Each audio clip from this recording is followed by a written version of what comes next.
Hey everybody, it's You Had to Ask, the show where I answer your questions. And before we get to the questions this week, Finite Atticus, it's payday. You need to wake the fuck up. All right, now that that little piece of business is taken care of, the first question this week comes to me from Zentz29, who asks, thoughts on Nelson Mandela?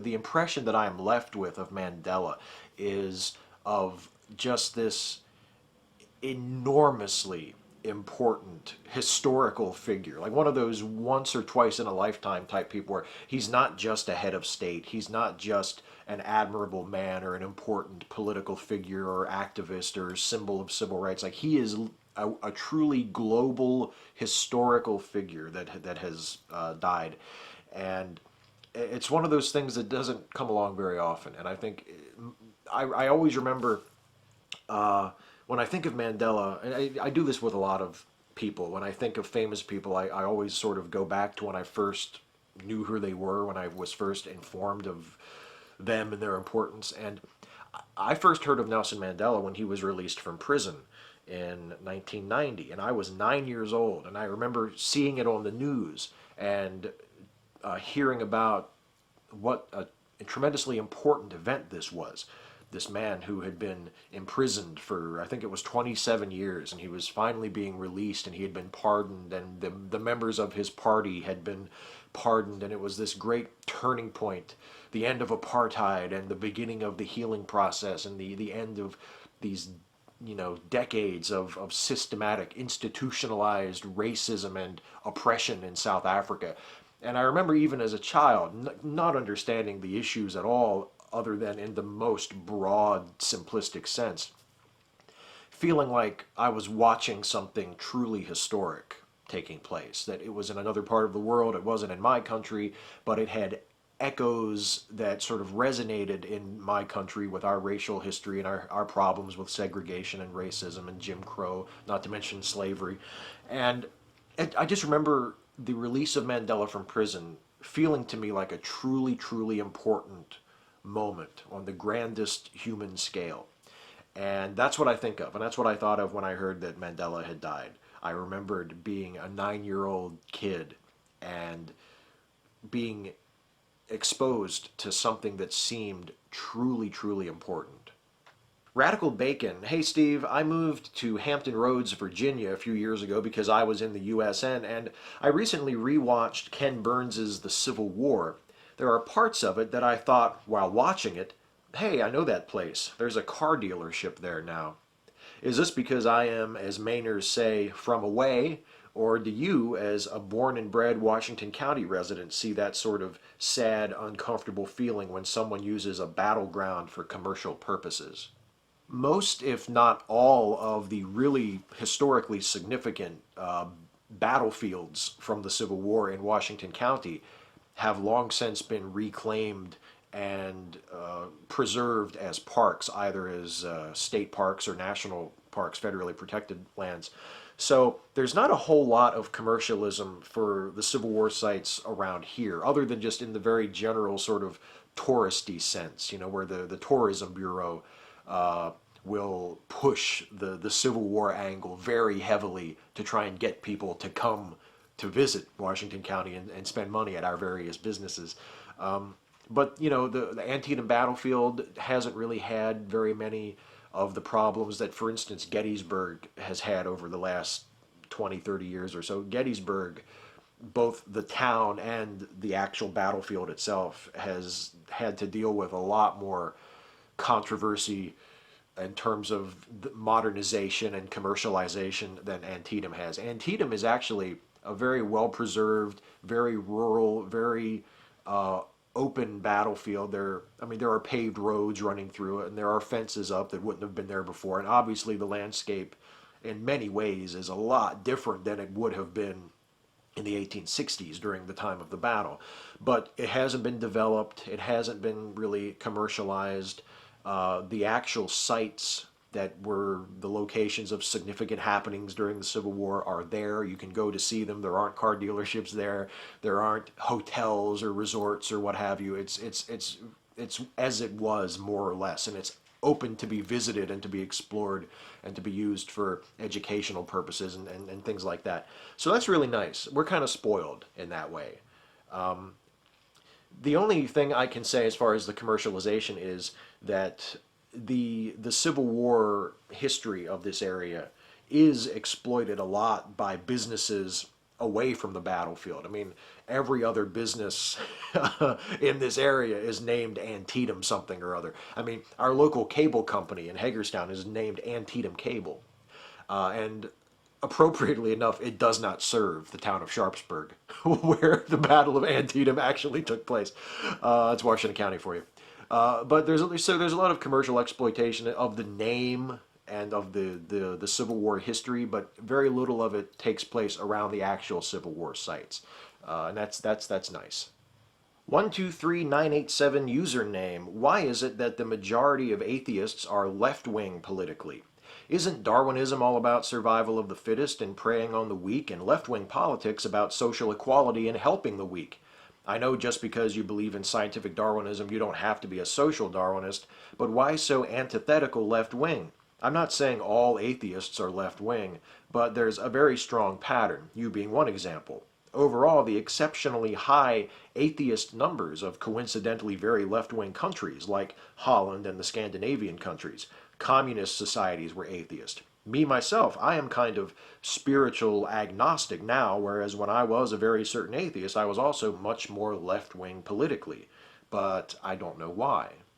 I'm hesitant to draw any sort of strong connection between atheism and more liberal politics. I agree with you, there does seem to be a correlation between atheism and being a little bit more liberal. That could be for any number of reasons. It could be maybe that people who are atheists, because they have rejected religious orthodoxy, they also are just naturally not drawn to conservatism in any form. It could be because many atheists also happen to be educated in universities. They have at least a 4-year college degree, if not beyond that. And there does seem to be a correlation between higher degrees of education and more liberal political leanings. There are all sorts of things that could be going on there. It's probably very complicated, and I don't think, and you're not saying that it is that simple. I don't think you could say, well, atheists, being an atheist causes you to be more liberal. It may be the other way around. Maybe being more liberal makes you more open to the concept of atheism if you come from a religious background. I don't know. It's an interesting question to ponder. The one thing I would say, though, is you say that just because you are a Darwinist, that doesn't mean you have to be a social Darwinist. I would take that a lot further than that and say if you truly understand Darwinism and the implications of it for us as a species, you would not only not be drawn to social Darwinism, you would completely reject it. Because one of the things that evolutionary theory tells us about ourselves as human beings is that we are social animals, and that we live and we function best and we thrive to our fullest potential when we live in societies and when our societies and our communities are strong. And that means taking care of each other, not competing against each other to the point where the weak fall away and only the strong survive. It's exactly the opposite. Having a strong society, having a strong, vibrant community, part of that is taking care of those at the bottom, making sure that the less fortunate are taken care of and are not allowed to simply perish from lack of resources or whatever. A community where those with abundance share with those who have needs is a strong community. And that's the lesson that Darwinism teaches us, that we are at our best and we are strongest as a species if we do that, not if we go by the misinterpretation, the sort of warped version of Darwinism that is social Darwinism, that tells us that, if people can't make it on their own, fuck them. It's the strong that survive. That's the way it is in nature.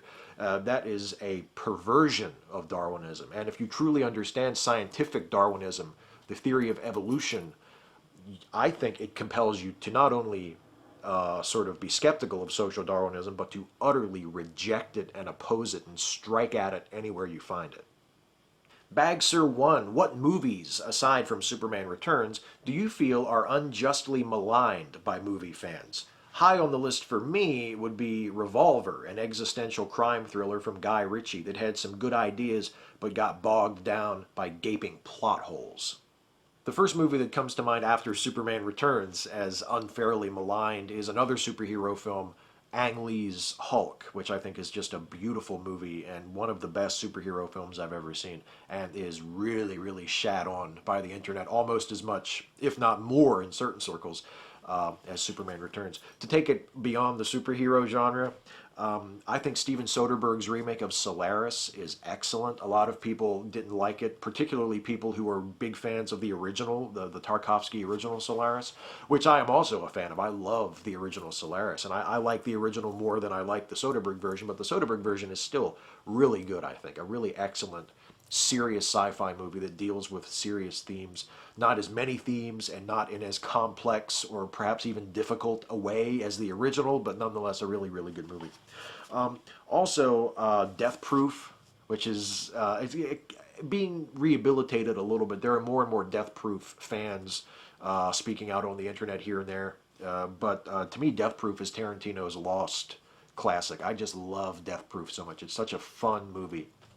Very direct, very simple, and just funny and exciting and just great. A really great movie. Eyes Wide Shut, Kubrick's final film. Not really hated so much, but there are people who don't really dig Eyes Wide Shut, who aren't as crazy about it as say I am. I think Eyes Wide Shut is a great movie. And a few Shyamalan movies. The Sixth Sense I think is good. I also really like Unbreakable and Signs, both of which, especially Signs, have a lot of detractors. And I think both of them, Unbreakable and Signs, are really terrific movies. KissFan7, hey Steve, where, if anywhere, do you draw the line between legit criticism of Islam and Islamophobia? I think it's the line that separates criticism of Islam as a religion from Muslims as people, or from stereotyping Muslims as people. I think it's completely fair game to criticize Islam as a faith and to criticize the treatment of women in Islamic countries, to criticize their very backwards, regressive attitudes toward gays, the oppressive nature of many Islamic governments, and of course to criticize the religion on the basis that I criticize all religions, that it's founded on false pretenses and that its teachings simply aren't true, and the God that it wants us to worship and devote our lives to does not exist, and we have no reason to believe that it exists. Those sorts of things are completely fair. Where it gets to be unfair, where it moves into Islamophobia and bigotry, is where you use those criticisms of the religion of Islam, or you take those general observations that you can make, often quite fairly, of Islamic populations as a whole. You point out certain tendencies of Muslims, and particularly of Muslims of a particular kind, of fundamentalists Muslims, and then you use those to discriminate against all Muslims. You take the broad generalizations that you notice, you pick up certain patterns from the group, and then you apply those generalizations to individuals in the group without knowing anything about them. You prejudge them. That is prejudice. That is bigotry. That is stereotyping. That's the sort of thing that has to be avoided. That's what I would consider Islamophobia. The things leading up to that are criticisms of the nature of Islamic societies, that are criticisms of claims of the Islamic religion. I think all of that is fair game. But it has to stop. It cannot lead to stereotyping and discrimination of individuals based on those general arguments and based on those objections to the religion of Islam.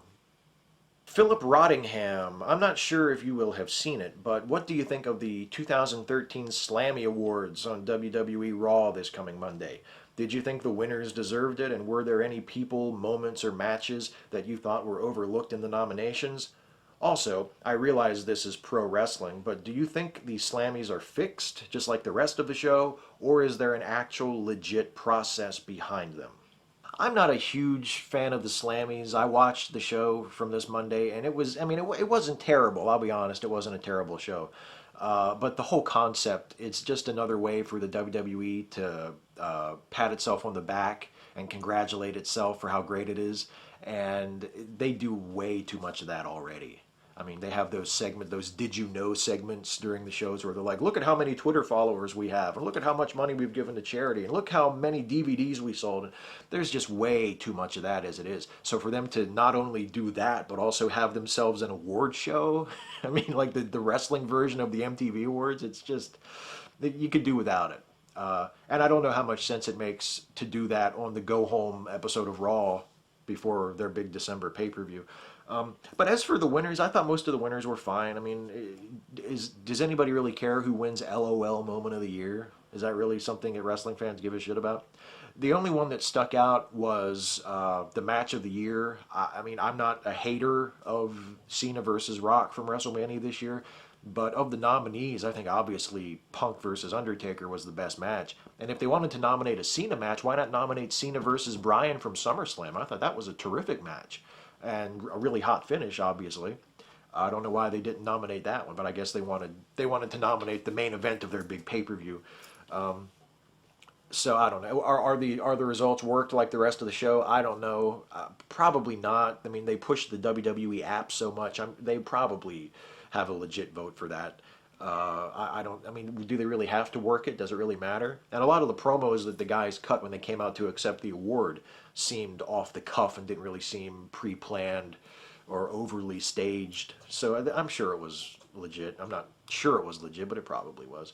The best part of that whole show was the crowd, especially in the final segment, chanting for Daniel Bryan so loud that Triple H couldn't cut his fucking promo. That was awesome. As a Daniel Bryan fan, that was pretty cool. Firefly 4F4, thoughts on Wonder Woman having a bit part in the Batman Superman film? It's tempting to view that news that Wonder Woman is going to be in the next Superman movie, which is also going to feature Batman, to view that as sort of a microcosm of what's wrong with the way the DC movies are being handled right now, as opposed to the way Marvel is handling their movies. Because clearly DC is chasing Marvel. Clearly they want to do their own version of the Avengers, and they're not trying to be innovative. They're trying to duplicate the success that somebody else has already had. The problem is that Marvel gave Thor his own movie, okay? Twice. Thor has had 2 movies, all to himself. And DC and Warner Brothers can't give Wonder Woman 1 movie before they cram her in there with Batman and Superman? I mean, yeah, it's like a reboot of Batman. It's apparently not going to be the same version of Batman that we've seen in the Nolan movies. It's going to be different. And Man of Steel was a reboot of Superman. But take on the whole history of the characters. How many Superman features have there been? Counting the Christopher Reeve and Superman Returns, and how many Batman movies have there been? I mean, these characters have had their own franchises for decades. There have been tons of Superman and Batman movies. Hasn't been a single Wonder Woman movie ever. Thor has 2. Okay? That's the problem right there. If you don't have enough confidence in Wonder Woman as a character, and I don't see why you wouldn't, because she has a huge fan base and she's a great character, and if you don't know how to market a Wonder Woman movie to make it into a huge blockbuster, I don't know what to tell you. But if you're not even going to give the character her own movie, you're just going to shoehorn her in a supporting role in a Superman movie that also has Batman in a supporting role, it just makes no sense to me at all. It doesn't make me want to see the new Superman movie anymore. And if anything, it underlines my concerns about what that movie's going to be, especially after the mess that Man of Steel was. See, even the cat is upset. Caleb Searles, hey Steve, my question is, what are some other reasons Pascal's Wager fails? I hear it as a cowardly method, but that doesn't seem very convincing when it matters to a huge aspect of something of slight possible outcome that it deserves a 10-second conversion near the end of your life. Oh, there are lots of reasons why Pascal's Wager is a terrible argument. One of them is that it assumes that God values dishonesty, that he would accept it if you just said you believed in him, even if you didn't, because you just wanted to hedge your bets. It doesn't really say much for the character of God if he would accept that sort of cynical, selfish, cover your ass type faith. That's one argument. The other argument, and well, one of many other arguments, is that it assumes that one particular version of God is the right version.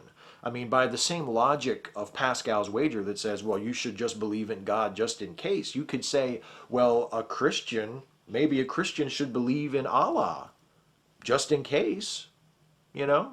Or maybe a Buddhist should believe in Jesus. I mean, just in case. What if that one turns out to be true? I mean, you can apply that same logic to any two positions and say, well, I don't know, maybe the benefits of this position outweigh this, or maybe you should go for that one. It just doesn't, it's not a serious argument. If you have good reasons for believing that God doesn't exist, it just makes no sense to say, well, I'm just going to believe just in case. I mean, belief doesn't work that way anyway. You can't force yourself to believe in something you truly don't think is true.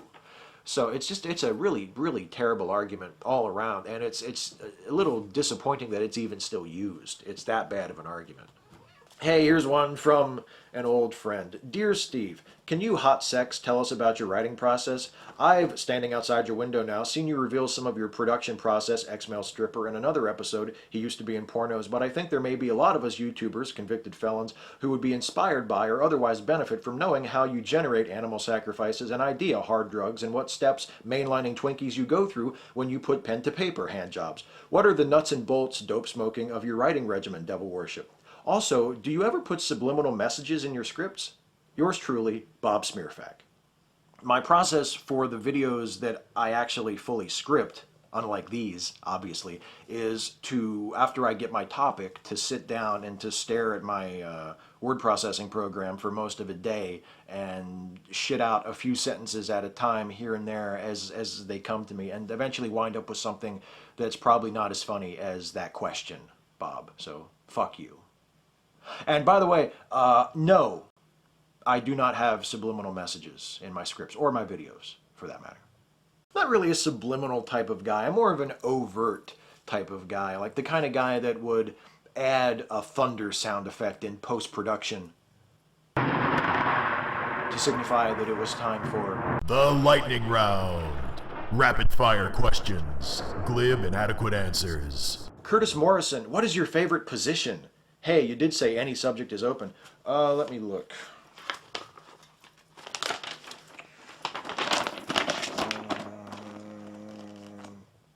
Cobra into down dog. Looks nice. Zombie pineapple. Ever eat peanut butter out of the jar? Yeah. The real question is, ever eat peanut butter out of the jar without using your spoon or your hands? Jay Myers, Steve, who is your favorite wrestler of all time? Ricky the Dragon Steamboat, as I have said before, and as anybody who really knows me as a wrestling fan would know. Ray John Smith, favorite stand-up comedian? Mine is George Carlin.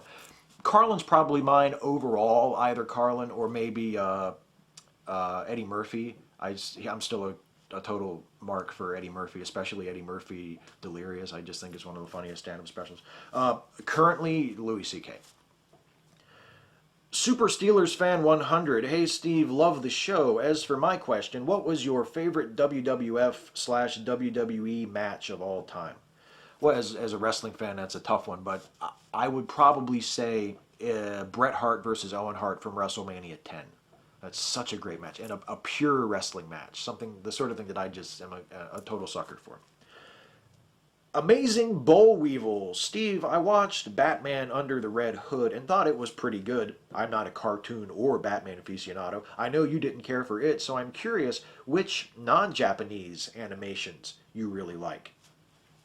Well, as far as like TV series, it's mostly the comedy stuff like The Simpsons and South Park and King of the Hill and Futurama. I think all that stuff is great. And as far as films, The Iron Giant to me is the best American animated film ever made. I love The Iron Giant. Warp Rules, lightning round question. I suppose I am a brony, and I'm assuming you are not, unless you have been keeping it a secret. So what's your take on bronies? Hey, whatever floats your boat, or grown men watching a show for little girls? What's the world coming to? No, it's the first one.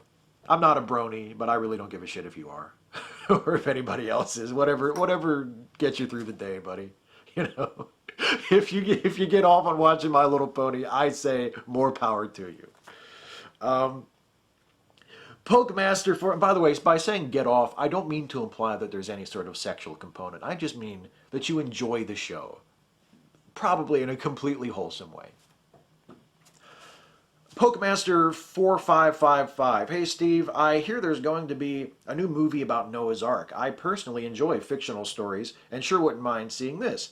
The only thing that bugs me is that I've seen this movie advertised as something historical in some cases. I'd like to hear your thoughts about it. Also, would you consider seeing it? I haven't seen the historically themed advertising, or if I have, I just didn't pick up on that. The trailer I saw for it looked all right. I mean, Darren Aronofsky's directing it, and he's a terrific director. The cast looks outstanding. I mean, Russell Crowe's in there and Jennifer Connelly, and it just, I mean, there are lots of Bible stories that would make terrific movies if they weren't done as commercials for Christianity, you know, and hopefully this will be one of those. I mean, Noah's Ark is, if you look at it just as a myth, as a story, and you don't have to take it as literal history, it's a terrific story. It could make a really good epic movie, and hopefully it will. Yeah, I would like to see it. Sure. Hey, that's it for the lightning round. Before I get out of here, though, I want to give a shout out, and the shout out this week goes to Lee Lemon. Lee has about 10,000 subscribers, so she has a decent subscriber base already, but that could always be more. She deserves to have a lot more subscribers. Lee is a former Christian, now an atheist, and she lives in Korea. She lives in South Korea, which is an interesting added aspect of her and her channel, and she does videos about that occasionally. And she does videos about apologetics and creationism and anti-William Lane Craig and anti the argument from design, things like that. Just some really solid, good, well thought out, well presented videos about topics that, if you like my stuff, you're probably, chances are, interested in. So if you haven't heard of Lee Lemon, and maybe you have because she has a decent audience already, but if you haven't checked out Lee Lemon's channel and seen her stuff, you should definitely give it a watch because it's very much worth your time. So I'm going to get out of here. I will see you guys next time. But before I go, I just want to remind you that for me to do this, you have to ask me some questions. So leave a comment on this video. Ask me a question for next time. Ask me anything about anything. No subject is off limits. Nothing is too serious. Nothing is too silly. Leave your question in a comment on this video. I will answer as many of them next time as I possibly can. And I will see you guys next time. Until then, take care.